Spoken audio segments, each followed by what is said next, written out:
IPL-ൽ Kolkata Knight Riders Sunrisers Hyderabad പോരാട്ടം. നല്ല രീതിയിൽ ബാറ്റ് ചെയ്തുകൊണ്ടിരുന്ന കൊൽക്കത്തയ്ക്കെതിരെ ഹൈദരാബാദ് നായകൻ പാറ്റ് കമ്മിൻസ് വജ്രായുധം പുറത്തെടുത്തു. അത് കാമിന്ദു മെൻഡിസ് ആയിരുന്നു. ഒരു ഓവറിൽ തന്നെ ലെഫ്റ്റ് റൈറ്റ് കോമ്പിനേഷനിലായിരുന്നു കാമിന്ദുവിന്റെ ബൗളിംഗ്. വലങ്കയ്യൻ ബാറ്റ്സ്മാനായ ആംഗുഷ് രഘുവംശിക്കെതിരെ ഇടം കൈകൊണ്ട് ബൗളിംഗ്. ഇടങ്കയ്യൻ ബാറ്ററായ വെങ്കടേഷ് അയ്യർക്കെതിരെ വലങ്കൈ ഉപയോഗിച്ച് ബൗളിംഗ്. രണ്ടുപേരെയും റണ്ണ് വിട്ടുകൊടുക്കാതെ പിടിച്ചു കിട്ടി കാമിന്ദു. സമ്മർദ്ദത്തിൽ രഘുവംശിയുടെ വിക്കറ്റ് നഷ്ടമായി. കാമിന്ദു മെൻഡിസിന്റെ IPL-ലെ ആദ്യ വിക്കറ്റ് നേട്ടം. ഒരു ഓവറിൽ തന്നെ ലെഫ്റ്റ് റൈറ്റ് കോമ്പിനേഷൻ എന്ന അപൂർവതയിൽ വീണ വിക്കറ്റ്. ഇതിനുമപ്പുറം അപൂർവതകളുണ്ട് ഈ ശ്രീലങ്കൻ താരത്തിന്റെ ബാറ്റിംഗ് റെക്കോർഡിൽ. ആ കഥയറിയാം, ഒപ്പം ചില ലെഫ്റ്റ് റൈറ്റ് ക്രിക്കറ്റ് കോമ്പിനേഷന്റെ കഥകളും. പേജ് 10 സ്റ്റോറീസിലേക്ക് സ്വാഗതം. അരങ്ങേറ്റ ടെസ്റ്റ് മുതൽ ക്രിക്കറ്റ് ലോകത്തെ വിസ്മയിപ്പിക്കുകയാണ് പസ്കാൽ ഹണ്ടി കാമിന്ദു ദിലങ്ക മെൻഡിസ് എന്ന 26-കാരൻ. ആദ്യ 8 ടെസ്റ്റുകളിലും അർദ്ധ സെഞ്ചുറി നേടിയ ആദ്യ താരം. ഇതോടെ പഴങ്കഥയായത് 147 വർഷത്തെ ചരിത്രമുള്ള റെക്കോർഡാണ്. ഏറ്റവും കുറവ് ഇന്നിംഗ്സുകളിൽ 1000 റൺസ് തികച്ച താരങ്ങളിൽ രണ്ടാമനുമായി കാമിന്ദു. ഈ റെക്കോർഡിൽ കാമിന്ദുവിനൊപ്പമുള്ളത് ക്രിക്കറ്റ് ഇതിഹാസം ഡോൺ ബ്രാഡ്മാൻ. 1000 റൺസ് നേട്ടം 13 ഇന്നിംഗ്സുകളിൽ നിന്നായിരുന്നു. 12 ടെസ്റ്റുകളിൽ നിന്ന് 5 സെഞ്ചുറികളും കാമിന്ദുവിന്റെ നേട്ടത്തിന്റെ പട്ടികയിലുണ്ട്. ഇതിൽ 2 സെഞ്ചുറികൾ ഏഴാമതോ അതിനുശേഷമോ ബാറ്റ് ചെയ്യാനെത്തി നേടിയതുമാണ്. ഈ ബാറ്റിംഗ് മികവിനൊപ്പമാണ് left right combo bowling.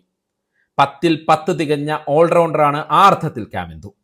ഗാലയിലെ Richmond കോളേജിന് വേണ്ടി കളിച്ചു തുടങ്ങിയപ്പോൾ മുതൽ തന്നെ കാമിന്ദു 2 കൈകൊണ്ടും ബോൾ ചെയ്യുമായിരുന്നു. പക്ഷേ ബാറ്റിംഗ് ഇടം കൈ കൊണ്ട് മാത്രം. ഇനി കുറച്ച് ചരിത്രം. 1996 ലോകകപ്പിൽ ഡേവ് വാട്ട്മോറിന്റെ ശിക്ഷണത്തിൽ ഇറങ്ങിയ ശ്രീലങ്കൻ ടീമിന് ഒരുപാട് പ്രത്യേകതകൾ ഉണ്ടായിരുന്നു. അതിലൊന്ന് ആദ്യ ഓവറുകളിൽ തന്നെ ആഞ്ഞടിക്കുക എന്ന തന്ത്രം. അതിന് അവരെ സഹായിച്ചത് ഇടംകൈ വലങ്കൈ കോമ്പിനേഷൻ ബാറ്റിംഗ് ആയിരുന്നു. ഒരു വശത്ത് വിക്കറ്റ് കീപ്പർ രമേശ് കലുവിതർണ എന്ന വലങ്കയ്യൻ ബാറ്റ്സ്മാൻ, മറുവശത്ത് സാക്ഷാൽ സനത് ജയസൂര്യ എന്ന ഇടംകയ്യൻ ബാറ്റർ. ഒരു പന്തിൽ സിംഗിളെങ്കിൽ അടുത്തത് 6-ഓ 4-ഓ, അല്ലെങ്കിൽ തുടരെ തുടരെ പന്ത് അതിർത്തി കടത്തുന്ന മികവ്. അതായിരുന്നു ജയസൂര്യ കലുവിതർണ ഓപ്പണിംഗ് ബാറ്റിംഗ് കൂട്ടുകെട്ടിന്റെ പ്രത്യേകത. ഇതോടെ ലൈനും ലെങ്തും നഷ്ടപ്പെട്ട് ലോകോത്തര ബൗളർമാർ വരെ അടി വാങ്ങിക്കൂട്ടി. ആദ്യ 15 ഓവറിൽ ഇടം വലങ്കൈ കോമ്പിനേഷന്റെ പ്രഹരശേഷി ലോക ക്രിക്കറ്റ് കണ്ട നിമിഷങ്ങൾക്ക് തുടക്കമാവുകയായിരുന്നു അവിടെ. പിന്നീട് ഒരുപാട് പേർ പിന്തുടർന്ന ആ കരുത്തിൽ സിംഹ ടീം നേടിയെടുത്തത് കന്നി ലോകകപ്പ് കിരീടമാണ്. അതൊരു തുടക്കം മാത്രമായിരുന്നു. പിന്നീട് ലങ്കൻ ടീം നേടിയ ഒരുപാട് നേട്ടങ്ങളുടെ തുടക്കം. അതേ ലങ്കൻ മണ്ണിൽ നിന്നാണ് അപൂർവ കോമ്പിനേഷനുമായി കാമിന്ദു മെൻഡിസിന്റെ വരവ്. കാമിന്ദുവിന്റെ കഥ പറയുമ്പോൾ ക്രിക്കറ്റിൽ ഇതുപോലെയുള്ള ചില ഇടത് വലത് കൈക്കൂട്ടിന്റെ കൗതുകങ്ങൾ കൂടി കേൾക്കണം. അന്താരാഷ്ട്ര ക്രിക്കറ്റിലെ ഏറ്റവും മികച്ച 3 മാച്ച് വിന്നിംഗ് ബാറ്റിംഗ് പ്രകടനങ്ങൾ പരിശോധിക്കാം. ബ്രയാൻ ലാറ 1999 ബാർബഡോസിൽ ഓസ്ട്രേലിയക്കെതിരെ നേടിയ ഇതിഹാസ തുല്യമായ 153 റൺസ് നോട്ട് ഔട്ട്. 2019 ആഷസ് പരമ്പരയിൽ ഓസ്ട്രേലിയക്കെതിരെ 1 വിക്കറ്റിന്റെ ചരിത്ര വിജയത്തിലേക്ക് ഇംഗ്ലണ്ടിനെ നയിച്ച ബെൻ സ്റ്റോക്സിന്റെ ഇന്നിംഗ്സ്. 2019 തന്നെ ഡർബനിൽ ദക്ഷിണാഫ്രിക്കയ്ക്കെതിരെ ലങ്കയുടെ കുശാൽ പെരേര നടത്തിയ അവിസ്മരണീയ പ്രകടനം. 3 പേരും ഇടങ്കയ്യൻ ബാറ്റ്സ്മാൻമാർ. പക്ഷേ ലാറ ഗോൾഫ് കളിക്കുന്നത് വലങ്കൈ ഉപയോഗിച്ച്. സ്റ്റോക്സ് ഒരു വലങ്കയ്യൻ സീമറാണ്. പെരേര ഒരു വലങ്കയ്യൻ ബാറ്റ്സ്മാൻ ആയിരുന്നു. പിന്നീട് ലെഫ്റ്റ് ഹാൻഡ് ബാറ്റിംഗിലേക്ക് മാറിയതാണ്. അതായത് 3 പേർക്കും യഥാർത്ഥത്തിൽ വശം വലങ്കയ്യാണ്. പക്ഷേ ബാറ്റിംഗിലെത്തുമ്പോൾ അവർ ഇടങ്കയ്യന്മാരാകുന്നു. ലാറയ്ക്ക് പുറമെ Sourav Ganguly, Alastair Cook, Matthew Hayden, Kumar Sangakkara, Arjuna Ranatunga തുടങ്ങിയവരും ഈ ഗണത്തിൽപ്പെട്ടവരാണ്. ഇനി ഇടങ്കയ്യന്മാരിലെ വലങ്കയ്യൻ ബാറ്റ്സ്മാൻമാരെ പരിശോധിക്കാം. Inzamam ul Haq, Michael Clarke, Grant Flower, Aaron Finch, Ravi Shastri, അങ്ങനെ പോകുന്നു ആ ലിസ്റ്റ്. ഇങ്ങനെയുള്ളവരെ വിളിക്കുന്ന പേരാണ് ആംബിഡ്രക്സസ് കളിക്കാർ. ആംബിഡ്രക്സസ് എന്നാൽ 2 കൈകൊണ്ടും കളിക്കുന്നവർ എന്നർത്ഥം. എന്തിനാണ് ഇവർ ഇങ്ങനെ കൈ മാറി കളിക്കുന്നത്? അതിന് ഒരു കാരണമുണ്ട്.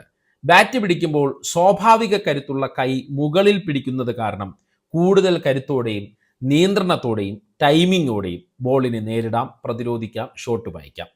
കരുത്തോടെ പന്ത് അടിച്ചു പറപ്പിക്കാൻ ബേസ്ബോൾ കളിക്കാരും ഇതേ തന്ത്രം പയറ്റുന്നുണ്ട്. എന്തായാലും ടെസ്റ്റ് ക്രിക്കറ്റിലെ മുൻനിര റൺവേട്ടക്കാരുടെ ലിസ്റ്റ് എടുത്താൽ വലങ്കയ്യന്മാരിലെ ഇടങ്കയ്യൻ ബാറ്റ്സ്മാൻമാർക്കാണ് മുൻതൂക്കം. കളി തുടങ്ങിയ ശേഷം കളിവശം മാറിയ കളിക്കാരുമുണ്ട്. ഡേവിഡ് വാർണർ സ്കൂൾ ഘട്ടത്തിൽ കളിച്ചത് വലങ്കയ്യൻ ബാറ്റ്സ്മാൻ ആയിട്ടായിരുന്നു. പിന്നീട് വഴക്കമുള്ള ഇടംകൈയൻ ബാറ്റിംഗ് ശൈലിയിലേക്ക് തന്നെ തിരിച്ചു വരികയായിരുന്നു. കുശാൽ പെരേര ബാറ്റിംഗ് വശം മാറിയത് സനത് ജയസൂര്യയോടുള്ള ആരാധന കൊണ്ടാണ്. മൈക്ക് ഹസി ആകട്ടെ അലൻ ബോർഡറെ അനുകരിച്ച് ഇടംകൈയനായതാണ്. പരിക്ക് കാരണം ബാറ്റിംഗ് വശം മാറിയ കളിക്കാരുമുണ്ട്. സച്ചിൻ ടെണ്ടുൽക്കറിനെ പോലുള്ള മറ്റു ചിലർ ഇതിലും വ്യത്യസ്തമാണ്. സച്ചിന്റെ കാര്യം തന്നെ എടുത്താൽ വലങ്കയ്യൻ ബാറ്റ്സ്മാനാണ്, വലങ്കയ്യൻ ബൗളറാണ്. പക്ഷേ എഴുതുന്നത് ഇടംകൈ ഉപയോഗിച്ചാണ്. കെയ്ൻ വില്യംസനും സച്ചിനെ പോലെ തന്നെയാണ്. പക്ഷേ കാമിന്ദു മെൻഡിസിനെ പോലുള്ളവർ അത്യപൂർവമാണ്. ഒരു ഓവറിൽ തന്നെ ഇടം വലം മാറുന്ന ബൗളിംഗ് ശൈലി, ബാറ്റിംഗിലെ ഇടതു വലത് കോമ്പിനേഷന് മുന്നിൽ പതറാതെ പന്തെറിയാൻ കഴിയുന്ന മികവ്. കൂടുതൽ പുതുതലമുറ കളിക്കാർ ഈ കാമിന്ദു ശൈലിയിൽ ആകൃഷ്ടരായി ബൗളിങ്ങിലും ബാറ്റിങ്ങിലും ലെഫ്റ്റ് റൈറ്റ് ലെഫ്റ്റ് അടിക്കുമോ എന്നതാണ് ഇനി കണ്ടറിയേണ്ട കൗതുകം.